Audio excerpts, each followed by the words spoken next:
Espaço Acadêmico, Podtalk dos programas de pós-graduação da Universidade Cidade de São Paulo.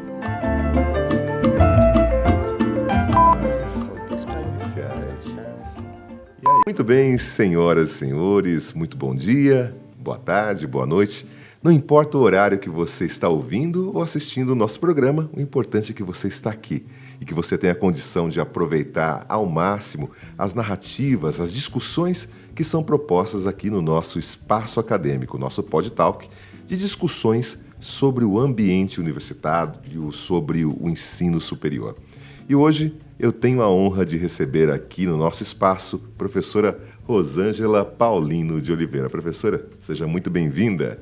Obrigada pelo convite para estar aqui, por poder compartilhar um pouco. Muito bem, o nosso bate-papo é um bate-papo voltado, para as narrativas do Covid-19, o período que nós passamos durante o período do Covid-19, talvez o auge da pandemia.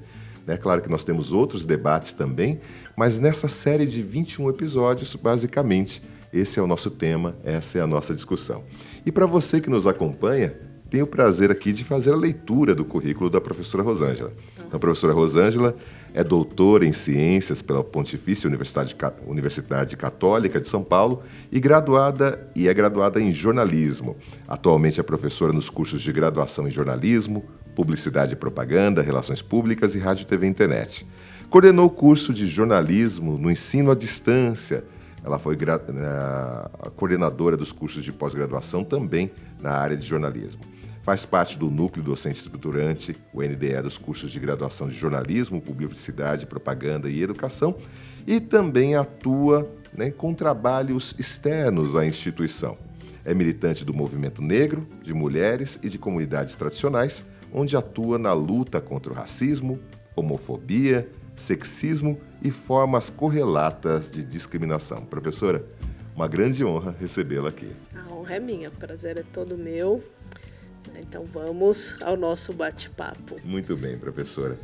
Então aqui no nosso espaço acadêmico, nessa primeira etapa do nosso trabalho, então nessa série que nós estamos discutindo as narrativas do Covid-19, geralmente nós começamos com uma imagem que é bastante emblemática.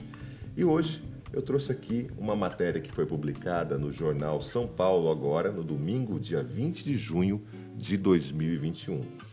E nesse jornal, o anúncio era justamente o marco de 500 mil mortos no Brasil.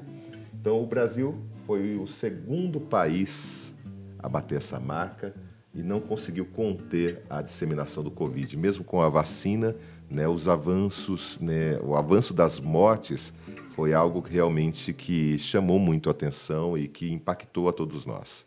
Então, a primeira pergunta que eu tenho a fazer para você, professora, como que a pandemia chegou na sua casa? Como é que foi esse contato com a notícia do Covid-19 e como que foi o desenrolar no primeiro momento? Wagner, eu moro no campo, eu moro na zona rural de São Paulo, em Ibiúna, e quando veio a notícia da Covid, pra gente foi aquela coisa, nossa, um susto tremendo, porque veio como algo realmente avassalador, que já começou a fechar tudo, aquele desespero com a história. E a gente imaginava, nós, na minha família, não, estamos no campo, acho que isso vai demorar um pouco mais para chegar até aqui. Mas rapidamente a gente viu que não era assim. Isso foi invadindo o Brasil, o mundo, em qualquer lugar, em qualquer âmbito, e foi realmente uma situação de medo. Minha família é muito extensa, eu tenho uma família muito grande, como você disse, eu trabalho com comunidades tradicionais, com comunidades de quilombos, com mulheres ribeirinhas, periféricas.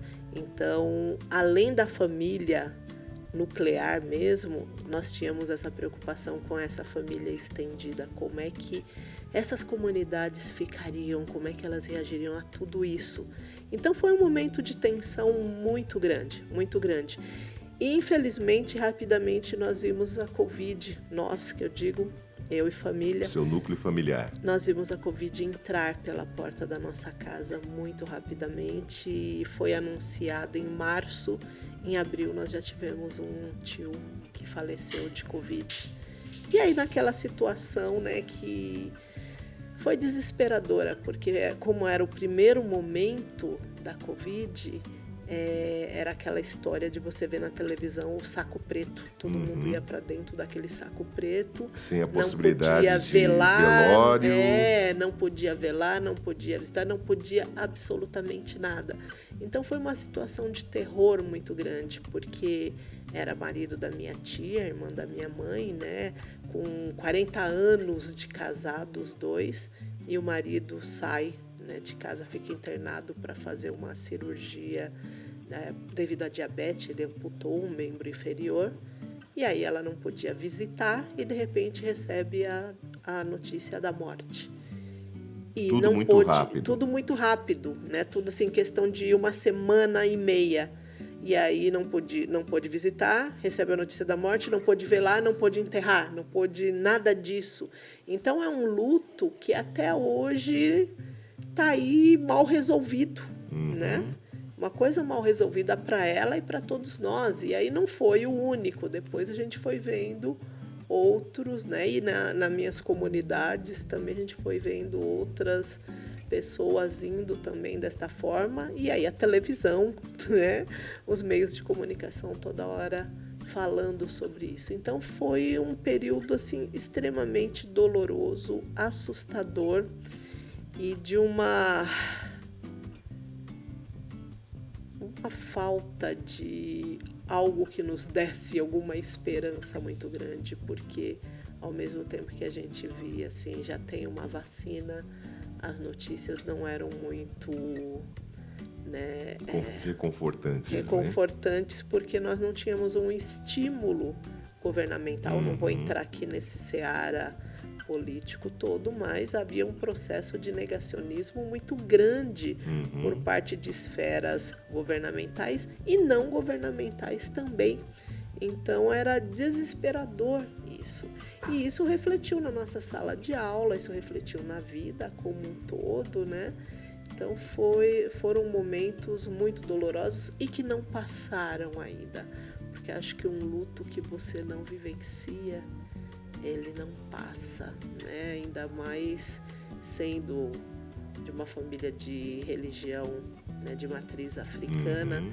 A gente sabe a importância que é pra gente essa coisa do velar. É o simbolismo que isso representa. Que isso representa, que traz pra gente, né, de conforto, de memória, de ancestralidade, e nada disso pôde ser concretizado, né?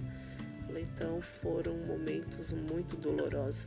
E essa história de você ver 500 mil pessoas, no início a gente se falava em 5 mil, 7 mil pessoas. Não vai sacrificar um país inteiro por conta de 5 mil ou 7 mil pessoas. E hoje nós temos um número que ultrapassa 700 mil pessoas. Exatamente. Um ano a gente viu chegar no 500 mil de pessoas, né? E depois, hoje nós estamos com esses mais de 700 mil pessoas e ainda continua. Porque não acabou ainda. Não acabou isso tudo ainda, né? Então é uma tragédia realmente que impactou muito. Não dá para falar que nós continuamos as mesmas pessoas depois dessa tragédia que foi, né, essa epidemia. Não dá. E você atua no ensino superior há quanto tempo, professora? No total mesmo, desde 92. Já fez 30 já anos, fez né? 30 anos. Se nós pensarmos ali, né, em período letivo, curva, faz agora, exatamente. em 2023, 30 anos, né? 30 anos. 30 anos, muito bem.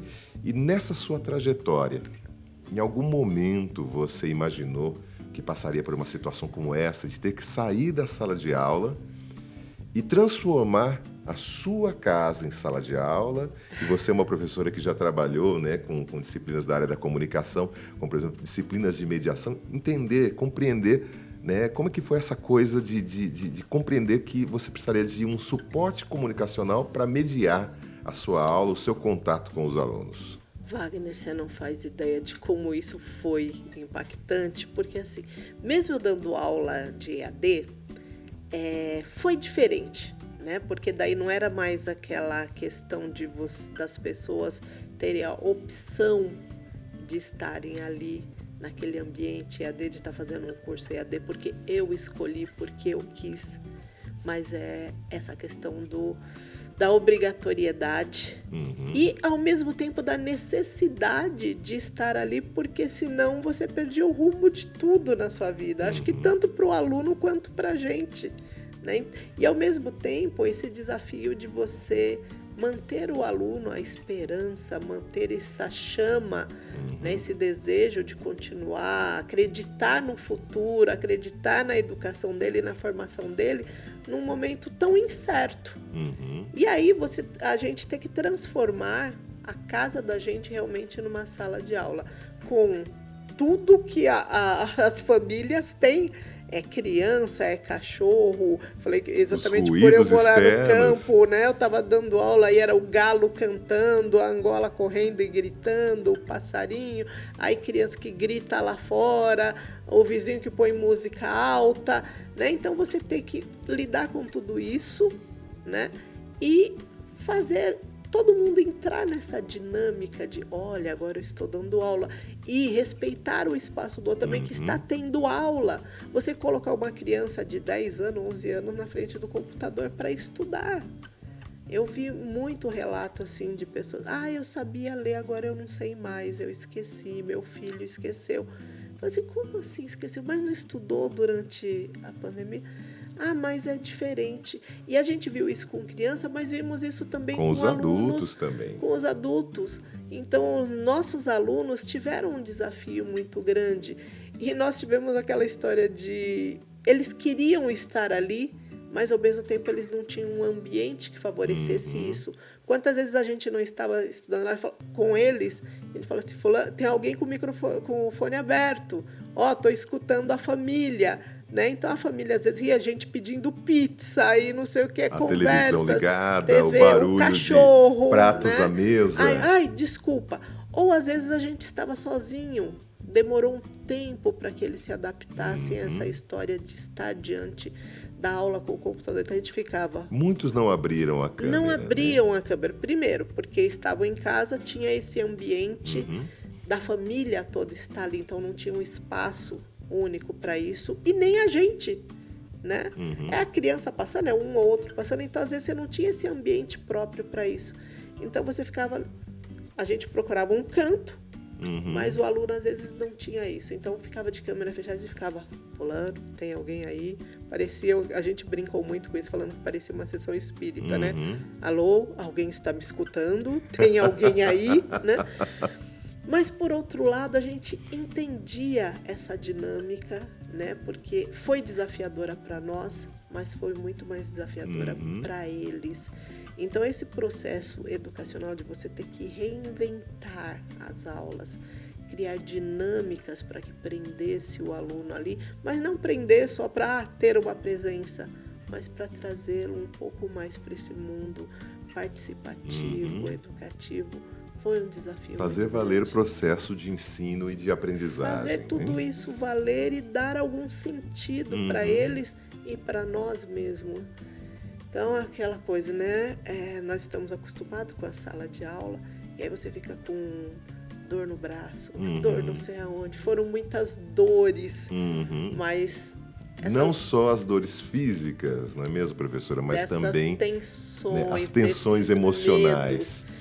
E tivemos muitos relatos, eu tive muitos relatos de alunos que perderam familiares, que pegaram Covid, ficaram com sequelas dessa Covid. Eu não estava porque perdi um, perdi outro.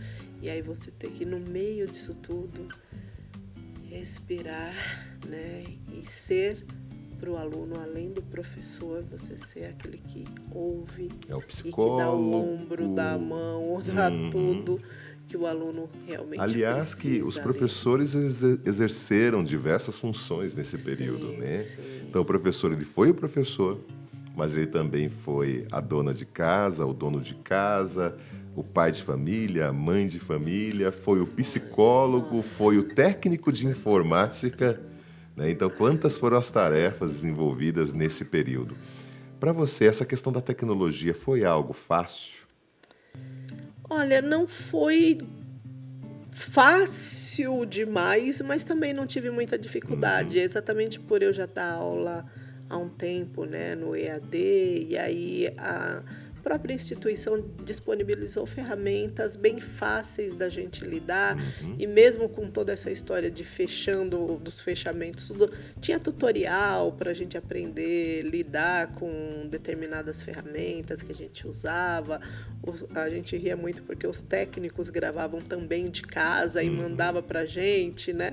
Falei, então não tive dificuldade com as ferramentas em si.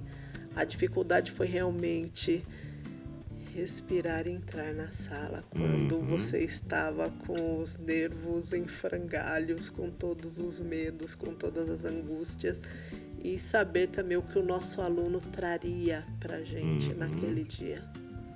E como é que foi, nesse primeiro momento, a expectativa? Você achou que ia durar tanto tempo? Ou quando você recebeu a notícia, a sensação é de uma semana, 2 semanas e pronto, e acabou? Sinceramente, eu não esperava que durasse tanto tempo 2 assim. anos 2 exatos. longos anos. Eu não esperava que nós tivéssemos lockdown. Não esperava isso. Falei assim, ok, né? É uma pandemia, é assustador, mas já estão falando em vacina aí. Aí começaram, né? Os chineses criaram a vacina, outro criou vacina de tudo lá. Ah, tá. Uns 3 meses por aí a gente consegue respirar e dominar esse vírus aí, né, e dar um passo adiante. Mas daí a coisa foi se estendendo, foi mudando de ministro da Saúde, foram mudando as histórias. As aí, orientações as sanitárias. orientações sanitárias todas, e a gente vendo notícias de vários lugares do mundo, a coisa onde tinha melhorado começou a piorar de novo, e aí a angústia foi crescendo. Angústia. A angústia foi crescendo. Como que você consegue explicar essa angústia? O que era essa angústia? Nossa, essa angústia era algo avassalador, falta de perspectiva, de futuro,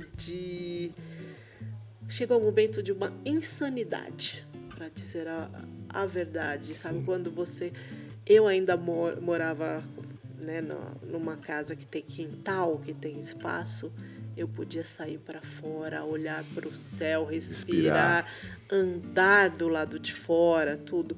Mas eu tenho vários familiares, várias pessoas e até a sociedade como um todo que você via trancada dentro de uma caixa, né, do apartamento, de uma casa, sem poder pôr a cara para fora. E ao mesmo tempo você saía, eu olhava e nada, não tinha movimento, não tinha nada. E aí nesse primeiro momento de você entrar numa sala de aula online e você não encontrar ninguém, você não encontrar nada. Era um vazio, uma coisa assim que era desesperadora, né? E aquele medo. E é claro, nós temos tecnologias que propiciam várias formas de comunicação. A gente tem celular que dá pra gente fazer videoconferência aí com a família, as videochamadas com família, com amigos, tudo. Mas chegou num momento que nem isso fluía. Nesse primeiro momento, parece assim que tudo travou. E aí ficou aquela coisa daquele silêncio, aquela angústia que te apertava, que te sufocava. E um medo muito grande, gente. Era um medo muito grande. O medo de você perder aqueles que estavam distante de você nunca mais ver. E infelizmente eu perdi 8. 8 pessoas? 8 pessoas que eu... 8 do seu núcleo familiar? Do meu núcleo. 8 familiares? É, que eu falei assim, nunca mais vou ver. Como assim? Como assim, né? Nunca mais vou ver. Não vi, não me despedi e não vou ver. Né? E aí você vendo, ao mesmo tempo que você vai tendo essas perdas, você vai vendo as covas rasas com pessoas sendo sepultadas ali aos montes, aquelas cenas horrorosas, né, no mundo inteiro. Claro que a imprensa, eu sou jornalista, claro que a imprensa tem o seu papel nessa história toda, mas foi um terrorismo para quem perdeu os seus. Foi uma falta de sensibilidade do que a gente viu na mídia, o que a gente viu na mídia não, nas redes sociais, os comentários que saíam de Isso, de forma certa leviana, forma, sabe? machuca um pouco a cada dia, né? Isso vai mexendo com o psicológico. Em algum momento você sentiu que isso estava te abalando? Isso estava me deixando em frangalhos, e aí você ter que respirar e chegar... Olá, tudo bem? Como é que vocês estão? E aí, sabe, você tem que animar o outro, porque é o nosso papel enquanto, não professor, mas enquanto educador mesmo, você acolher esse aluno e sabemos da importância que nós temos nesse momento. E você está em frangalhos, tá? Às vezes eu falo assim, só um minutinho, aconteceu alguma coisa aqui no quintal. Fechava a câmera, respirava. Calma, vamos lá, vai dar tudo certo, né? E aí voltava de novo. Oi, gente, desculpa, tá? Não sei. Então, assim, foi muito difícil. E eu acho que o que dificultou muito mesmo foi ter que lidar com isso, com as perdas que vieram no meio do caminho, né? Então, essas perdas... Ter que virar a chave no mesmo espaço. No mesmo espaço que está ali, porque quando é, né, o presencial, você tem como estar com o outro, você tem como abraçar. Tem o deslocamento. É esse deslocamento, esse abraço, esse olho no olho ali, né, esse afago, tudo. E nesse momento da Covid, mesmo sendo parente, a gente não podia acolher ninguém, a gente não podia estar com ninguém. Eu peguei Covid 2 vezes. Quando, nessa história de perdas, eu acabei ficando, né, com uma criança de 12 anos. Você adotou 11 uma criança? anos, né? Ficou lá com a gente. E aí, quando ela volta para a escola... Ela é sua parente? Ela é filha de um parente direto seu? De irmã, né? De irmã. E aí, quando ela volta para a escola... Você sabe que criança, né, é sempre criança. Não vai tirar máscara, não vai... Não sei o que lá. Peguei Covid. Ela pegou, eu peguei, né, tudo mais. Fiquei bem mal nesse primeiro momento, mas trancadinha em casa, tudo mais, né? Tá. Aí depois eu voltei a trabalhar e aí eu peguei Covid de novo, né? Menos que já tinha tomado 3 doses da vacina, tudo mais, mas peguei. E aí a gente vai tendo que conviver. Você tem que... Para mim é fingir que está tudo bem quando não está tudo bem. Nós voltamos, nossos alunos queriam voltar. Tinha essa necessidade de estar aqui, de ver o outro e tudo. Mas, de repente, o que eu, Rosângela, sinto, eles queriam voltar. Mas todos os dias, 3 horas, 4 horas numa sala de aula, como assim? Sabe? Tendo que estudar tudo isso, né? Então, foi um choque. Era essa coisa da sociabilidade que eles sentiam falta. Mas não necessariamente do compartilhar o conhecimento saberes desse espaço ali, de aula. E uma dificuldade assim muito grande que eu senti, ninguém fala sobre a Covid. Não fala. Entendeu? Então, assim, parece que é algo que eles procuram deixar para trás. É uma página virada. Mesmo... Viramos e oi amigo, oi amiga, e não sei o que, e vamos sair, vamos comer, vamos beber, vamos várias coisas, várias histórias. Mas a palavra Covid parece que foi riscada do vocabulário deles. A turma de jornalismo até um pouco menos, porque como eles produzem muito texto e tudo mais, então todo mundo queria produzir algo falando... Tem um contato maior com isso. Com a notícia, com a informação. Então, e eu não vi isso realmente como assim uma anulação da coisa, mas uma dificuldade realmente de lidar com sentimentos. Assim como eu tenho. Como nós temos.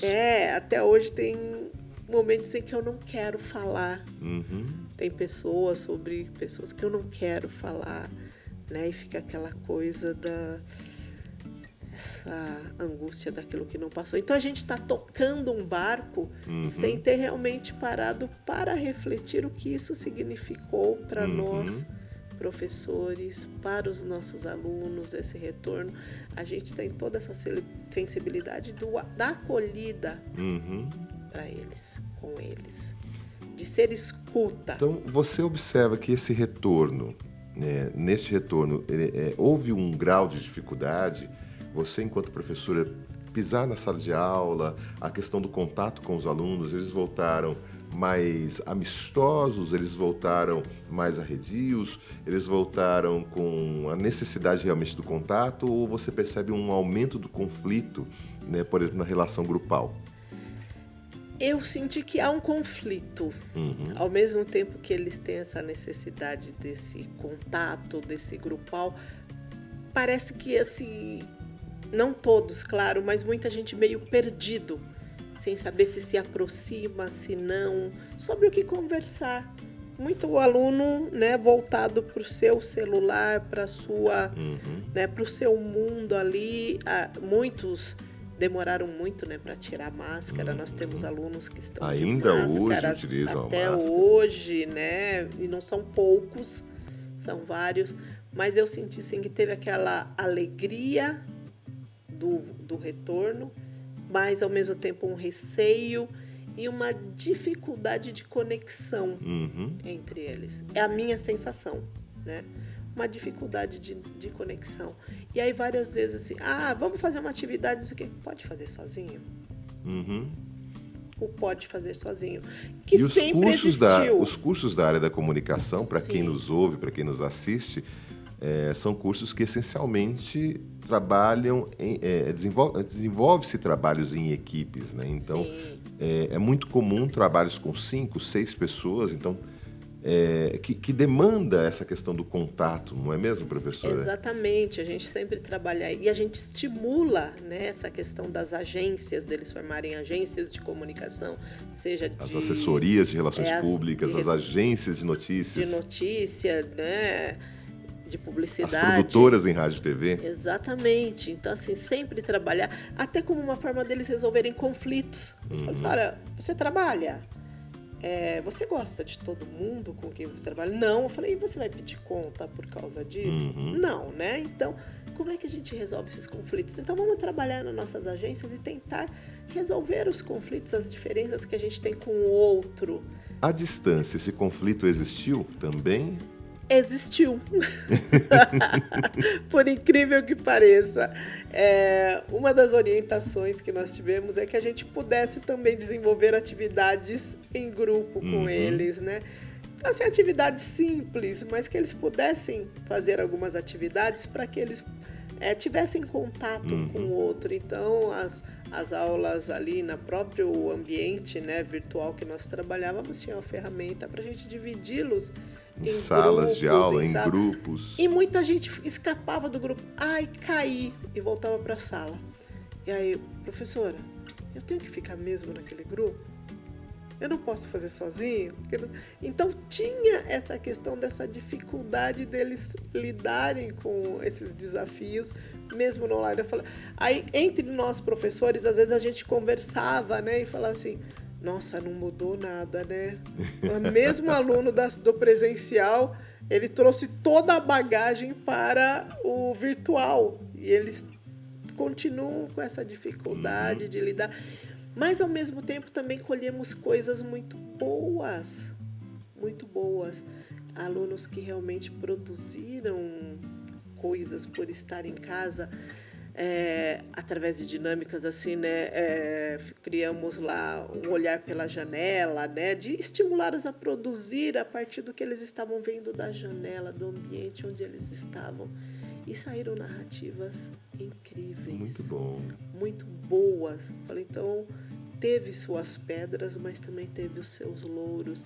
E aí eles perceberem que eles podiam construir algo mesmo estando nesse ambiente, né, fechado. Perfeito. Ali.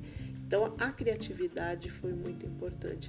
Mas para isso nós também tivemos que dar este salto, né, e fomos estimulados pelos nossos coordenadores, pela própria a instituição, né, que foi criando coisas para a gente estimular, para a gente poder trazer para o nosso aluno algo mais do que simplesmente a aula blá, blá, blá, blá, blá, blá, blá, blá, blá. Ou seja, não ser uma repetição de uma aula expositiva presencial. Na aula remota, ela precisou ter algo mais. Algo mais. E falar assim, poxa, faz uma peça publicitária, faz uma propaganda com alguém da sua família.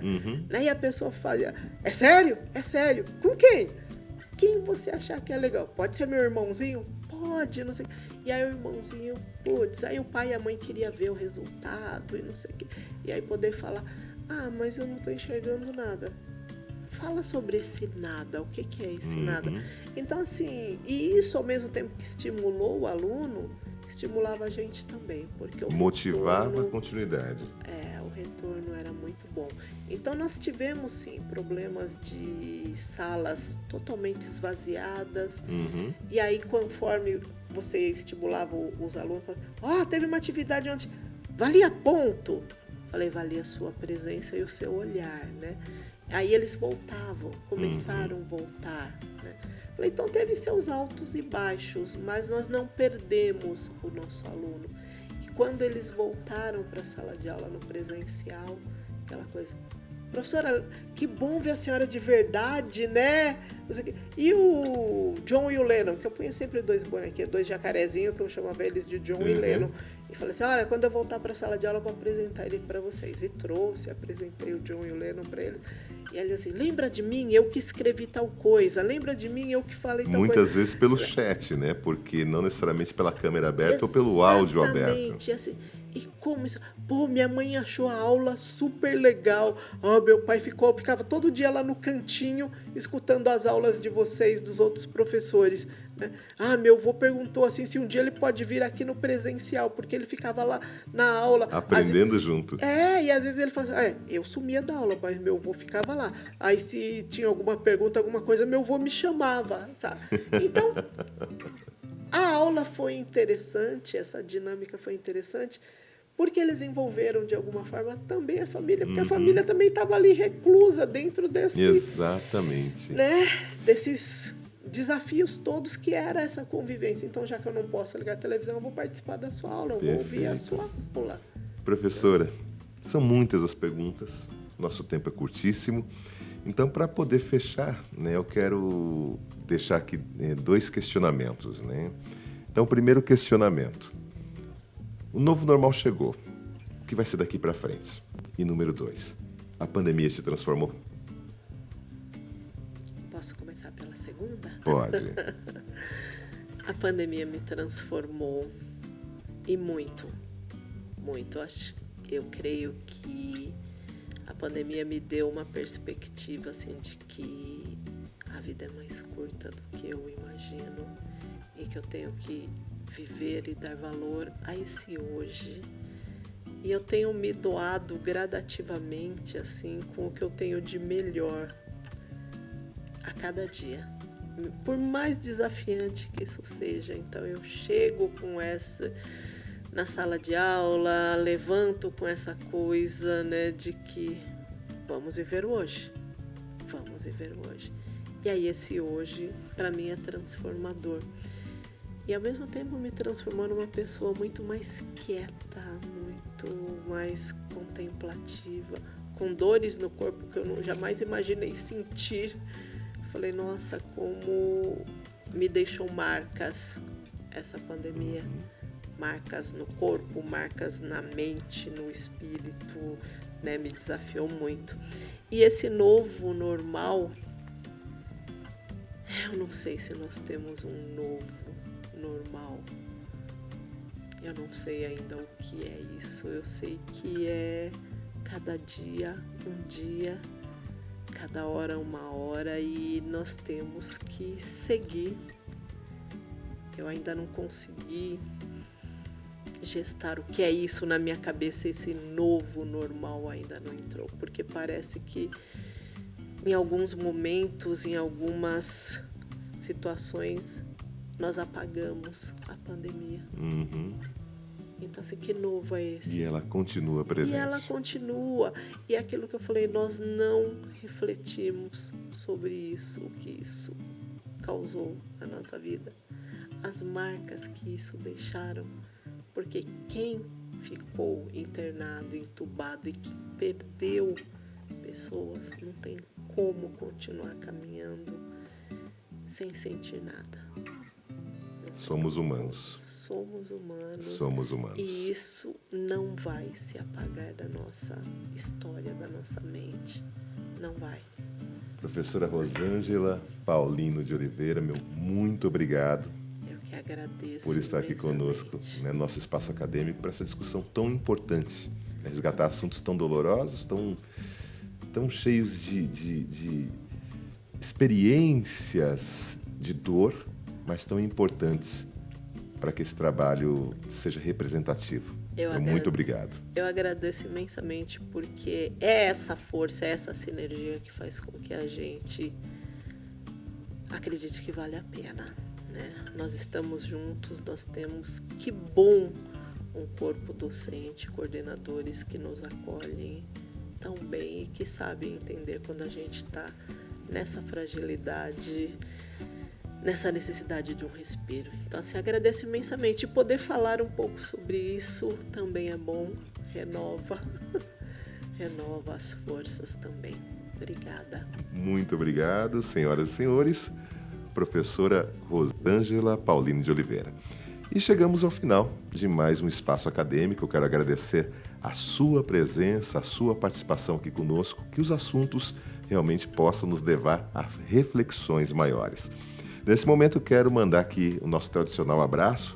Um abraço para a professora doutora Maria Conceição Passege, professora do Programa de Pós-Graduação em Educação da Universidade Cidade de São Paulo.